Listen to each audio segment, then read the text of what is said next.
Family ಹೊರತುಪಡಿಸಿ ನಿಮ್ ಬೆಂಬಲಕ್ಕೆ ಯಾರಾದ್ರೂ ನಿಂತಿದ್ದೆ? ಮೈ ಫ್ರೆಂಡ್ಸ್, ಒಂದಷ್ಟು ಪೊಲಿಟಿಕಲ್ ಫ್ರೆಂಡ್ಸ್, ಒಂದಷ್ಟು ಸ್ನೇಹಿತರುಗಳು ಎಲ್ಲ ಜೊತೆ ನಿಂತರು ಮೇಡಮ್. ಅದು ವಕೀಲರು ನಿಂತ್ಕೊಂಡ್ರು. ಆದ್ರೂ 3.5 ತಿಂಗಳು ತುಂಬಾ ಲಾಂಗ್ ಪೀರಿಯಡ್ ಅಂತ ಅನ್ಸಲ್ಲ ಸರ್? ಹೇಳಿದ್ನಲ್ಲ, ಇದು ನಾವು ಯಾವ ರೀತಿ ಹೇಳ್ಬೇಕೋ ಗೊತ್ತಿಲ್ಲ.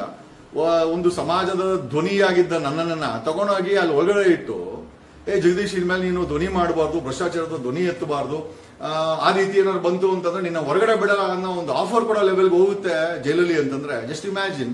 ನಾನು ಆ ಆಫರ್ಗಳನ್ನ ಧಿಕ್ಕರಿಸಿ ಹೊರಗಡೆ ಬಂದಿದ್ದೇನೆ. ಬೇರೆ ವಿಚಾರ, ಒಂದು ದೊಡ್ಡ ಚಕ್ರವ್ಯೂಹನ ರಚನೆ ಮಾಡೋದು ಭ್ರಷ್ಟ ಕೊಡಗೇಳಿ ಪೊಲೀಸ್ ಇನ್ಸ್ಪೆಕ್ಟರ್ ಅವನಿಂದನೇ ಶುರುವಾಗಿದೆಯಲ್ಲ. ಆತ ಅವನ ಜೊತೆ ಹಿಂಗಡೆ ಒಂದಷ್ಟು ಬಲಿಷ್ಠ ರಾಜಕಾರಣಿಗಳು ಅಂತಂದ. ಇನ್ಫ್ಯಾಕ್ಟ್ ಅವತ್ತು ನನ್ನ ಅರೆಸ್ಟ್ ಆದಾಗ ನಾನು ನಾವೆಲ್ಲ ಏನೋ ಒಂದು ಮಠದಲ್ಲಿ ಏನೋ ಈ ಕಾಂಗ್ರೆಸ್ ಅವರಿಗೆ ಹೋರಾಟ ಮಾಡ್ಕೊಂಡ್ ಬಂದಿದ್ದಂದ್ರೆ ಸಿಎಂ ಡೆಪ್ಯೂಟಿ ಸಿಎಂ ಹೇಳಿದ್ದಾರೆ ನಿಮ್ಮನ್ನ ಅರೆಸ್ಟ್ ಮಾಡ್ಲಿಕ್ಕೆ ಅಂತ ಸಹ ಕೊಡಗೇಳಿ ಇನ್ಸ್ಪೆಕ್ಟರ್ ಇಳಿದು ಉಂಟು. ಏನೋ ಅವ್ರುಗಳು ನೋಡಿ ಮೇಡಮ್, ನಾನು ಯತೀಂದ್ರನೂ ಅಲ್ಲ, ಯಾಕೆಂದ್ರೆ ನಮ್ಮ ಅಪ್ಪ ಸಿದ್ದರಾಮಯ್ಯ ಅಲ್ಲ, ನಾನು ನಿಖಿಲ್ ಕುಮಾರಸ್ವಾಮಿನೂ ಅಲ್ಲ, ನಮ್ಮಪ್ಪ ಕುಮಾರಸ್ವಾಮಿ, ನಮ್ಮಪ್ಪ ನಾರಾಯಣ ಸ್ವಾಮಿ, ಸಾಮಾನ್ಯ ವ್ಯಕ್ತಿಗಳು. ಅದೇ ಬೊಮ್ಮಾಯಿ ಮಗನ ಆಗಿದ್ರೆ ಮೋಸ್ಟ್ಲಿ ಈ ತರ ಆಗ್ತಾ ಇರಲ್ಲ.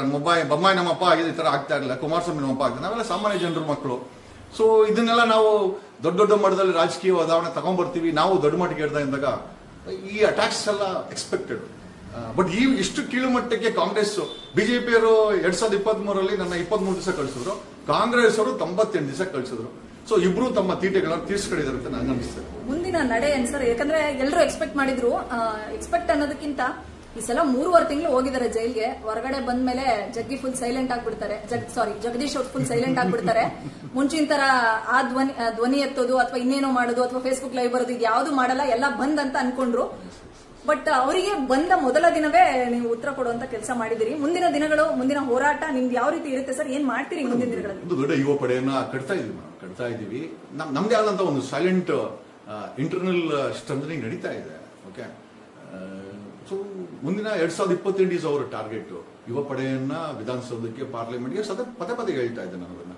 ಇನ್ಫ್ಯಾಕ್ಟ್ ನಾನು ಹೇಳ್ತಾ ಇದ್ದೆ ಫ್ಯೂಚರ್ ಸಿಎಂ ಅಂತ. ಈಗ ಹೇಳ್ತೀನಿ 100% ಸಿಎಂ ಆಗೇ ಆಗ್ತೀವಿ. ಈಗ ಅದೇ ಪ್ರಶ್ನೆನೇ ಕೇಳೋಳಿದೆ ಸರ್. ನಾನು ಇನ್ನು ಸಿಎಂ ಆಗಿಲ್ಲ, ಆದ್ರೆ ಅದಕ್ಕೆ ಮುಂಚೆನೆ ಸಿಎಂ ರೀತಿ ವರ್ತಿಸ್ತಾ ಇದ್ದಾರೆ.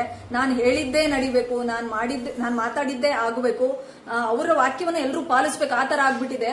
ಸೊ ಅವ್ರನ್ನ ಅವ್ರು ಸಿಎಂ ಅನ್ಕೊಂಡು ಈ ತರದ್ದು, ಅಂದ್ರೆ ಮೊನ್ನೆ ಅದೇ ಯಾವ್ದು ಸರ್, ಅಣ್ಣಮ್ಮ ದೇವಿನ ಕೂರ್ಸೋದು ಅಪೋಸ್ ಮಾಡಿದ್ರಲ್ಲ. ನನಗೆ ಒಂದು ಪ್ರಶ್ನೆ, ಶಿವಪ್ಪನ ಅಷ್ಟೆಲ್ಲ ಪೂಜಿಸೋರು, ಅಷ್ಟೆಲ್ಲ ಭಕ್ತಿಯಿಂದ ಮನೆ ಮುಂದೆನೆ ಶಿವಲಿಂಗವನ್ನ ಪ್ರತಿಷ್ಠಾಪನೆ ಮಾಡಿದ್ರಿ. ಸೊ ನೀವು ದೈವ ಭಕ್ತರು, ಅವತ್ತಿಂದ ಅಪೋಸ್ ಮಾಡ್ಲಿಕ್ಕೆ ಯಾವುದೋ ಒಂದು ಪರ್ಟಿಕ್ಯುಲರ್ ಕಾರಣ ಇರ್ಬೇಕಲ್ವಾ? ನೋಡಿ ಮೇಡಮ್, ಈಗ ನಾವು ಸಣ್ಣವರಿಂದ ನಾವೆಲ್ಲ ಹಳ್ಳಿಯಲ್ಲಿ ಹುಟ್ಟು ಬೆಳೆದವರು. ಬೆಳಗ್ಗೆ ಇದ್ರೆ 500 ಸ್ನಾನ ಮಾಡ್ಕೊಂಡು ಪಂಚೆ ಉಡ್ಕೊಂಡು ಮಡಿಯಲ್ಲಿ ದೇವರನ್ನ ತೊಳೆದು ಪೂಜೆ ಮಾಡಿ ನೋಡಿದ್ ನಮ್ಗೆ. This is what we been doing. ರಾತ್ರಿ ಹೊತ್ತು ರೋಡ್ ಅನ್ನು ಬ್ಲಾಕ್ ಮಾಡಿ ದೇವರ ಹೆಸರಲ್ಲಿ ಗಾಂಜಾ ಹೊಡಿಯೋದು, MDM ಹೊಡಿಯೋದು, ಹೈಡ್ರೋ ಹೊಡಿಯೋದು, ಈ ಡ್ರಗ್ಸ್ ಗಳನ್ನ ಹೊಡೆಯುವಂತ ಪಾರ್ಟಿಗಳನ್ನ ದೇವರ ಹೆಸರು ಹೇಳಿ ಅಥವಾ ಒಂದು ಪ್ರೈವೇಟ್ ಪಾರ್ಟಿನಲ್ಲಿ ಮಾಡಿದ್ರೆ ಅಂದ್ರೆ ಅವತ್ತು ನಡೀತಿತ್ತು ಅನ್ನೋ ತರದ್ದು ಅವತ್ತು ನಿಮ್ಮ ಅಲ್ಲ ಮೇಡಮ್. ನಮ್ಮ ನಡೀತಾ ಇದ್ದಿದ್ದವರು ಆ ಡ್ರಗ್ಸ್ ಹಾಕೊಂಡೆ ಗಲಾಟೆ ಮಾಡಿದ್ರು. ಇನ್ಫ್ಯಾಕ್ಟ್ ಒಂದು ರೋಡ್ ಅನ್ನ ಬ್ಲಾಕ್ ಮಾಡಂಗಿಲ್ಲ. ಎರಡನೇದು ಫಂಕ್ಷನ್ ಮಾಡ್ಬೇಕಂದ್ರೆ ಖಾಲಿ ಸೈಟ್ಗಳು ಬೇಜಾನ್ ಇದೆ, ಯಾರಿಗೊಬ್ಬರು ರಿಕ್ವೆಸ್ಟ್ ಮಾಡಿದ್ರೆ ಕೊಡ್ತಾರೋ, ಅದೇನು ದೊಡ್ಡ ವಿಚಾರ ಅಲ್ಲ. ಆಮೇಲೆ ಮೂರನೇದು, ಈ ತರ ಒಂದು ದೈವತ್ವದ ಅಥವಾ ಪ್ರೈವೇಟ್ ಫಂಕ್ಷನ್ ಹೆಸರುಗಳು ಹೇಳ್ಕೊಂಡು ಡ್ರಗ್ ಪಾರ್ಟಿಗಳನ್ನ ನಡೆಸ್ತಾ ಇದಾರಲ್ಲ, that's most madam. This more than 100 rape case register FIR ಆಗಿದೆ ಮೇಡಮ್ ಬೆಂಗಳೂರಲ್ಲಿ. It's alone in Bangalore. ಹೋದ ವರ್ಷ 3500 ಪೋಸ್ಕೋ ಕೇಸ್ ಆಗಿದೆ. 3500 ಮೈನರ್ ಹೆಣ್ಮಕ್ಳ ಮೇಲೆ ರೇಪ್ ಆಗಿದೆ ಹೋದ ವರ್ಷ. It's database of Karnataka crime report ಇದು. ಆಮೇಲೆ ಇವಾಗ 4ನೇ ತಿಂಗಳು ನಡೀತಾ ಇದೆ, 100ಕ್ಕೂ ಹೆಚ್ಚು ರೇಪ್ ಆಗಿದೆ ಬೆಂಗಳೂರಲ್ಲಿ ಮೇಡಮ್. ಒಂದು ರೇಪ್ ಅಂದ್ರೆ ಮೈಯೆಲ್ಲ ನಮ್ಗೆ ಏನಪ್ಪ. ಆಮೇಲೆ ಮೊಲೆಸ್ಟೇಷನ್, ಮಧ್ಯರಾತ್ರಿ ಒಬ್ಬ ಹೆಣ್ಮಗಳನ್ನ ಮೊಲೆಸ್ಟೇಷನ್ ಮಾಡಿ ಕೇರಳದಲ್ಲಿ ಬಚ್ಚಿಕೊಳ್ತಾನೆ, ಪೊಲೀಸರು ಹುಡ್ಕೊಂಬರಕ್ಕೆ. So what is the reason ಅಂತ ಜನರಿಗೆ ಕೇಳಿದಾಗ, ಪೊಲೀಸ್ ಜಾಸ್ತಿ ಮಾಡಬೇಕು, ಪೆಟ್ರೋಲ್ ನೋ, ಡ್ರಗ್ ಅನ್ನ ಸ್ಟಾಪ್ ಮಾಡಿ. Drug is a kick. ಎಣ್ಣೆ ಹೊಡೆದ್ರೆ ಕಿಕ್ ಬರಲ್ಲ, ಆರಾಮ ಮಲ್ಕೊಂತಾರೆ. Drug is a kick, it gives a kick. ಏನೋ ಕಿಕ್ ಕೆಲಸ ಮಾಡ್ಬೇಕು ಅನ್ಸುತ್ತೆ. ಹೆಣ್ಣು ಮಕ್ಕಳ ಮೇಲೆ ಆಗ್ತಾ ಇರುವಂತ ಅತ್ಯಾಚಾರಗಳೇನಿದೆ, ರೇಪ್ ಕೇಸಸ್ ಏನಿದೆ, ಪೋಸ್ಕೋ ಕೇಸಸ್ ಏನಿದೆ, ಅಥವಾ ಪೆಟಿ ಕ್ರೈಮ್ಸ್ ಏನಾಗಿರ್ಬೋದು, ವೀಲ್ ಬಿಚ್ಚೋದು, ಹಾಲ್ ಕದಿಯೋದು, ಅಥವಾ ಸಿಲಿಂಡರ್ ಕದಿಯೋದು, ಪೆಟಿ ಕ್ರೈಮ್ಸ್ ಶುರು ಆಗ್ಬಿಟ್ಟಿದೆ ಮೇಡಮ್. ಮುಂಚೆಲ್ಲ ದೊಡ್ಡ ದೊಡ್ಡ ಕ್ರೈಮ್ಸ್ ಇದೆ, ಈಗ ಚೈನ್ ಸ್ನ್ಯಾಚಿಂಗ್ ಜೊತೆನಲ್ಲಿ, ಮರ್ಡರ್ಗಳ ಜೊತೆನಲ್ಲಿ ಮೇಡಮ್. ಇಟ್ಸ್ ಸೋ ನಮ್ಗೆ ಬೇಜಾರೇನಾಗ್ತದೆ, ಎಲ್ಲೋಗ್ತದೆ ಸಮಾಜ. ನಾವು ಕೇಳಿದೆ ತಪ್ಪ, ಕೇಳಬಾರ್ದು ಅಂದ್ರೆ ಕೇಳಕ್ ಹೋಗಲ್ಲ, ಹಂಗೇನಿಲ್ಲ. ನನ್ಗೆ ದೇವ್ರು ಕೂಡ ಹಂಗೆಲ್ಲ ಇದೆ. ಸರ್ ನೀವು ಅಷ್ಟೆಲ್ಲ ಕೇಳಿದ್ರಿಂದಾನೇ ನಿಮ್ಮ ಮೇಲೆ ಅವತ್ತು ಅಟ್ಯಾಕ್ ಆಗಿದ್ದು. ಮಗ ಜೊತೆಗಿದ್ದ, ಜೊತೆಗೆ ಸ್ಕಾರ್ಪಿಯೋ, ಹೊಸ ಸ್ಕಾರ್ಪಿಯೋ ಕೋಟ್ಯಾಂತರ ರೂಪಾಯಿಗಟ್ಟಲೆ ಇನ್ವೆಸ್ಟ್ ಮಾಡಿದ್ರೆ ಅದೆಲ್ಲ ಜಖಮ್ ಆಯ್ತು. ಎಲ್ಲದಕ್ಕಿಂತ ಹೆಚ್ಚಾಗಿ ನಿಮ್ ಪ್ರಾಣ ಉಳಿದಿದ್ರೆ ಹೆಚ್ಚು ಅನ್ನೋದ್ರದ್ದು, ಮೂಗ್ದಲ್ಲೆಲ್ಲ ರಕ್ತ ಬರ್ತಿತ್ತು. ಸೊ ಇದೆಲ್ಲ ನೋಡಿದ ಮೇಲೂ ನನಗೆ ಯಾಕೆ, ನಾನು ನನ್ನ ಕುಟುಂಬ ಒಂದೇನು ಕೋಟ್ಯಾಂತರ ರೂಪಾಯಿಗಟ್ಟಲೆ ವಿಲ್ಲಾ ತಗೋಬಹುದು, ನೀವೊಂದು ಹೆಲಿಕಾಪ್ಟರ್ನ ಖರೀದಿ ಮಾಡಬಹುದು, ಎಲ್ಲವೂ ಇದ್ದು ಜಗ್ಗಿ ಯಾಕೆ ಪ್ರಾಣನೇ ಒತ್ತೆ ಇಟ್ಟು ಸಮಾಜ ಜನ ಅಂತಿದ್ದಾರೆ ಅನ್ನೋದು ನನ್ನ ಪ್ರಶ್ನೆ. ಈಗ ನೋಡಿ, ನಮ್ಮ ಹಿರಿಯರು ಹಿಂದಿನ ಕಾಲದಲ್ಲಿ ನಮ್ಮ ಮಹಾತ್ಮ ಗಾಂಧೀಜಿ ಒಬ್ಬ ಅಡ್ವೊಕೇಟ್ ಆಗಿ ಹೋರಾಟ ಮಾಡಲಿಲ್ಲ, ನಮ್ಗೆ ಸ್ವತಂತ್ರ ಸಿಗ್ತಾ ಇರಲಿಲ್ಲ. ಹಿಂದಿನವರ ಮೇಡಮ್ ಋಣ ನಮ್ಮ ಮೇಲೆ ಇದೆ ಮೇಡಮ್. ಸಮಾಜದಲ್ಲಿ ಇವತ್ತು ಅವರೆಲ್ಲ ಪ್ರಾಣ ಮಾನ ಎಲ್ಲ ಬಿಟ್ಟು ನಮಗೆ ಸ್ವತಂತ್ರ ಕೊಟ್ಟು 78 ವರ್ಷದ ಸ್ವತಂತ್ರದಂತ ಎಲ್ಲಿಗೆ ಬಂತು, ಯಾರಿಗೆ ಬಂದ್ರು, 47 ಸ್ವಾತಂತ್ರ್ಯನ ಕೇಳೋ ಮಟ್ಟಕ್ಕೆ ನಾವು ಬಂದು ನಿಂತಿದ್ದೀವಿ ಮೇಡಮ್. ನಮ್ಮಲ್ಲೇ ಜವಾಬ್ದಾರಿ ಇದೆ. ಆಮೇಲೆ ನಾನು ಗಾಂಜಾ ಹೊಡೆದು ಎಣ್ಣೆ ಹೊಡೆದು ಆ ತರ ಇದ್ದು ಕೇಳಿದ್ರೆ ತಪ್ಪು. ನಾನು ಸ್ಪಷ್ಟವಾಗಿದ್ದೀನಿ. ಬ್ಯಾಂಡ್ ನಾರ್ಕೋಟಿಕ್ಸ್ ಅಥವಾ ಬ್ಯಾಂಡ್ ಡ್ರಗ್ಸ್ ಏನಿದೆ ಬೆಂಗಳೂರಲ್ಲಿ ಕರ್ನಾಟಕದಲ್ಲಿ ನಡೀತಾ ಇರೋದಕ್ಕೆ ಸಪೋರ್ಟ್ ಮೇನ್ ಬೇಸ್ ಪಿಲ್ಲರೇ ಭ್ರಷ್ಟ ಪೊಲೀಸ್ ಇಲಾಖೆ.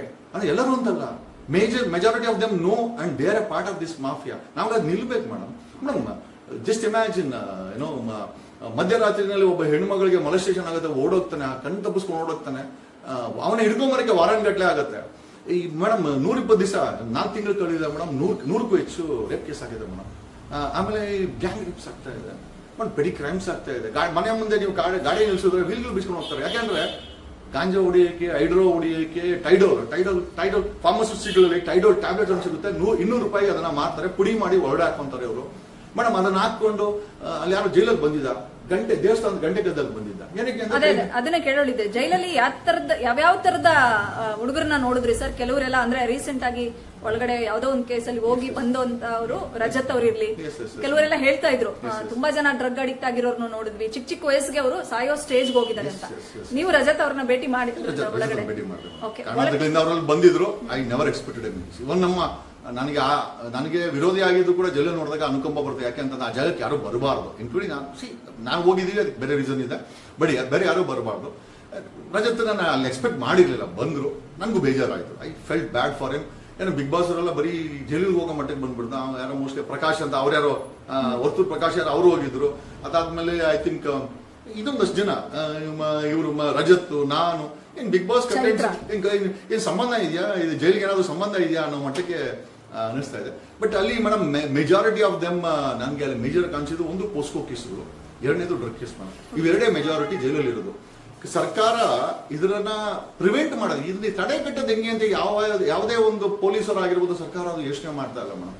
Especially POCSO cases 2024 3500 POCSO cases ಕರ್ನಾಟಕದಲ್ಲಿ ರಿಜಿಸ್ಟರ್ ಆಗಿದೆ. It's on record on the government. ಈಗ 100 ರೇಪ್ ಕೇಸ್ಗಳು ಆಗ್ತಾ ಇದೆ. ಕಳ್ತನ ಕೇಸ್ಗಳು ಮೇಡಮ್, ಹಾಲ್ ಕದೀತಾ ಇದ್ದಾರೆ ಜನ. ಇವತ್ತು ಪೊಲೀಸ್ ಹೇಳ್ತಾ ಇದ್ದಾರೆ, ಇದನ್ನ ಹಾಲ್ ಕದೀತಾ ಇದ್ದಾರೆ, ಕಳ್ಳರು ಸಿಲಿಂಡರ್ಗಳು ಕದೀತಾ ಇದ್ದಾರೆ, ಚಪ್ಪಲಿಗಳು ಮೇಡಮ್, ಸಿಕ್ಕಿದ್ದನ್ನ ಕದೀತಾ ಇದ್ದಾರೆ, ಸಿಕ್ಕಿದ್ದವ್ರನ್ನ ಹಾಳು ಮಾಡಿ, ಎಸ್ಪೆಷಲಿ ಹೆಣ್ಣು ಮಕ್ಕಳ ಮಾನಕ್ಕೆ ಪ್ರಾಣಕ್ಕೆ ಕುತ್ತು ಬರ್ತಾ ಇದೆ. ಸೊ ಸರ್ಕಾರ ಇದ್ರ ಬಗ್ಗೆ ಗಮನ ಹರಿಸಬೇಕು. This is what